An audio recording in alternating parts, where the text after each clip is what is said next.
الحمد لله نحمده ونستعينه ونستغفره ونؤمن به ونتوكل عليه ونعوذ بالله من شرور أنفسنا ومن سيئات أعمالنا ونشهد أن لا إله إلا الله وحده لا شريك له. أما بعد فأعوذ بالله من الشيطان الرجيم. بسم الله الرحمن الرحيم. ولكل أمة أجل فإذا جاء أجلهم لا يستأخرون ساعة ولا يستقدمون. اللهم صل على سيدنا محمد وعلى آل سيدنا محمد وبارك وسلم. اللهم صل على سيدنا محمد وعلى آل سيدنا محمد وبارك وسلم. اللهم صل على سيدنا محمد وعلى آل سيدنا محمد وبارك وسلم. رب اشرح لي صدري ويسر لي أمري واحلل عقدة من لساني يفقه قولي. رب زدني علما رب زدني علما رب زدنی علما. میرے محترم بزرگوں اور دوستو، 2024 کا سال ختم ہونے کو ہے کہ 2024 کا سال 7-8 دن کے اندر ختم ہو جائے گا.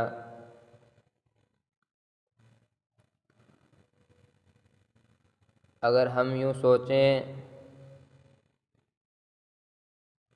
کہ 2024 کا سال ختم ہو گیا تو ہمیں یہ بھی سوچنا چاہیے کہ 2024 کا سال ختم نہیں ہوا بلکہ ہماری عمر کا 1 سال اور کم ہو گیا.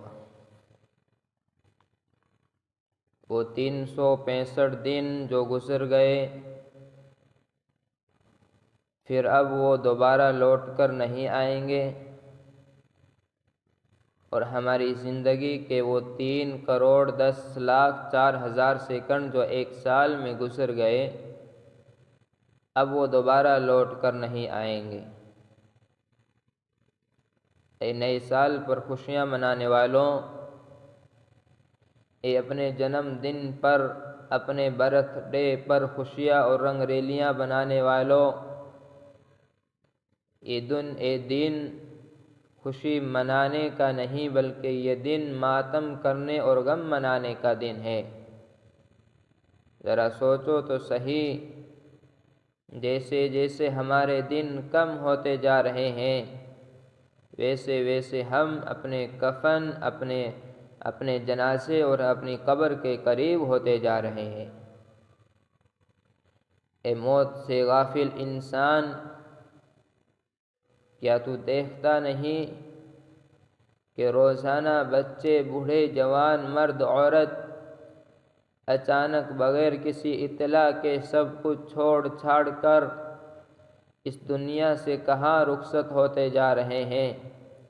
یہ بڑے بڑے بادشاہ، یہ ملک کے صدر و وزیر اعظم، یہ بڑے بڑے ڈاکٹر، انجینئر، یہ اکڑ فون دکھانے والے بڑے بڑے سیاستداں، یہ بڑے بڑے مالدار، سب کے سب اس دنیا کو چھوڑ کر کہاں غائب ہوتے جا رہے ہیں؟ حقیقت تو یہ ہے کہ یہ لوگ وہیں جا رہے ہیں جہاں سے آئے تھے، اور ہمیں بھی وہاں جانا ہے جہاں سے ہم آئے ہیں. میرے بھائیو، بزرگوں اور دوستو، ہم لوگ اس دنیا میں ایک مختصر سا وقت لے کر آخرت کی تیاری کے لیے آئے ہیں۔ اس مختصر سی زندگی کو ہم کس طرح سے گزار رہے ہیں، کس طرح گزار رہے ہیں؟ اس مختصر سی زندگی میں ہم کیا کیا کر رہے ہیں، کتنی نیکیاں کر رہے ہیں، اور کتنی عمر غفلت اور سستی اور گناہ میں گزار رہے ہیں۔ اس مختصر سی زندگی میں ہم کتنی نیکیاں اور کتنی آخرت منانے میں لگا رہے ہیں۔ اس لیے بھائیو، بزرگ اور دوستو، ہم سب کو چاہیے کہ ہم اللہ رب العزت کے حکم اور جناب محمد الرسول اللہ صلی اللہ علیہ وسلم کی سنت کے مطابق زندگی گزارنے والے بن جائیں، تاکہ ہماری زندگی کا ہر سیکنڈ، ہر منٹ عبادت اور بندگی میں لکھا جائے۔ یہ 60-70 سالہ زندگی جو ہمیں ملی ہے، وہ آخرت کے مقابلے میں ایک محدود زندگی ہے، جس کو کبھی نہ کبھی، جس کو کسی نہ کسی دن ختم ہونا ہی ہے۔ کتابوں میں لکھا ہے، اللہ کے نبی جناب محمد الرسول اللہ صلی اللہ علیہ وسلم نے فرمایا، اگر پوری دنیا کو رائی کے دانوں سے بھر دیا جائے، آپ جانتے ہیں رائی کا دانہ کتنا چھوٹا ہوتا ہے، اور یہ بھی معلوم ہے کہ اگر کسی کا گھر رائی کے دانوں سے بھر دیا جائے تو پورے گھر والے مل کر ان رائی کے دانوں کو گن نہیں سکتے۔ پھر دنیا کتنی بڑی ہے، پورا ہندوستان لے لیا جائے۔ اللہ کے نبی علیہ الصلوۃ والسلام نے ارشاد فرمایا، اگر پوری دنیا کو رائی کے دانوں سے بھر دیا جائے اور ایک رائی رکھنے کی بھی جگہ نہ ہو، پھر اللہ رب العزت کسی پرندے کو حکم دے کہ اے پرندے، تو 1000 سال پر ایک دانہ کھا، روزانہ نہیں، ہفتے میں نہیں، مہینے میں نہیں اور سال میں نہیں، بلکہ پورے 1000 سال پر ایک دانہ اٹھا۔ 1000 سال میں بھی وہ پرندہ اگر ایک دانہ اٹھائے تو خدا کی قسم ایک وقت ایسا آئے گا کہ پوری دنیا کا دانہ ختم ہو جائے گا، مگر پھر بھی آخرت کی زندگی ختم نہیں ہوگی۔ اتنی لمبی زندگی ہماری آخرت میں ہوگی، اس زندگی کے لیے ہم کیا تیار کر رہے ہیں؟ اس زندگی کو سنوارنے کے لیے ہم کتنی فکریں کر رہے ہیں؟ ہم خود اپنے دل کی دنیا میں جھانک کر دیکھیں۔ دنیا کے لیے اتنی محنت کرو جتنی دنیا میں رہنا ہے، اور آخرت کے لیے اتنی محنت کرو جتنا آخرت میں رہنا ہے۔ اس لیے بھائیو، بزرگ اور دوستو، کتابوں میں لکھا ہے کہ ایک واقعہ لکھا ہے کہ ایک بادشاہ کا باغ تھا، اور اس باغ کے کئی حصے تھے، اور ہر حصے میں پھل لگے ہوئے تھے۔ چنانچہ بادشاہ نے ایک آدمی کو بھیجا کہ اس باغ سے پھل توڑ کر لاؤ، کوشش کرنا کہ تم اچھے پھل توڑ کر لاؤ، تاکہ میں تم سے خوش کر تمہیں انعام دوں، لیکن میری ایک شرط ہے کہ جس حصے سے ایک دفعہ گزر جاؤ گے اس میں تمہیں دوبارہ واپس داخل ہونے کی اجازت نہیں ہوگی۔ چنانچہ اس آدمی نے ٹوکری ہاتھ میں لی اور باغ میں داخل ہوا۔ اس نے دیکھا کہ پہلے حصے میں بہت اچھے پھل لگے ہوئے ہیں۔ دل میں آیا کہ یہاں سے پھل توڑ لوں، پھر سوچا کہ اگلے حصے میں دیکھ لیتا ہوں۔ جب اگلے حصے میں داخل ہوا تو دیکھا کہ وہاں بہت اچھے پھل لگے ہوئے ہیں۔ دل میں خیال آیا کہ یہاں سے پھل توڑ لوں، پھر سوچا کہ اگلے حصے میں سے جا کر دیکھتا ہوں کہ وہاں کچھ اچھے پھل وہ اس سے بھی اچھے پھل ہوں گے، وہاں سے جا کر توڑ لوں گا، ہو سکتا ہے کہ وہاں اور بھی بہتر ہو۔ جب وہاں جا کر دیکھا تو اور بہتر پھل لگے ہوئے تھے۔ دل میں خیال آیا کہ یہاں سے پھل توڑ لوں، پھر سوچنے لگا نہیں، میں اتنی ٹوکری میں سب سے بہترین پھل لے کر جاؤں گا۔ جب آخری حصے میں داخل ہوا تو کیا دیکھتا ہے کہ اس حصے کے درختوں پر پھل نہیں لگے ہوئے ہیں۔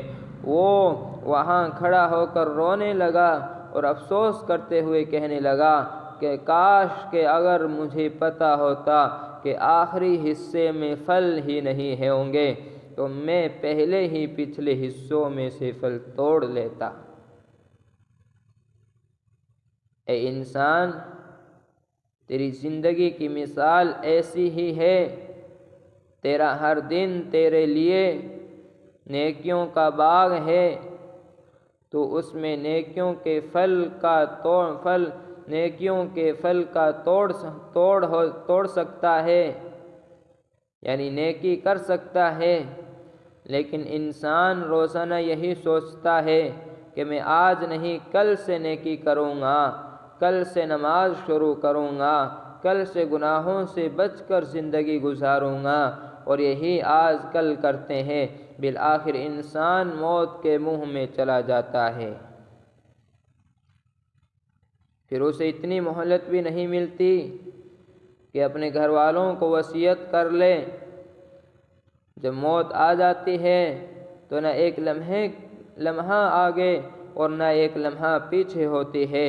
جب انسان کی موت کا وقت آ جاتا ہے، اگر پانی کا پیالہ ہاتھ میں ہوتا ہے تو اس کو تو اتنی بھی توفیق نہیں ملتی کہ وہ پیالہ کا پانی پی لے، حتیٰ کہ آدھی سانس اندر ہوتی ہے اور آدھی باہر، اور وہیں اس کی روح قبض کر لی جاتی ہے۔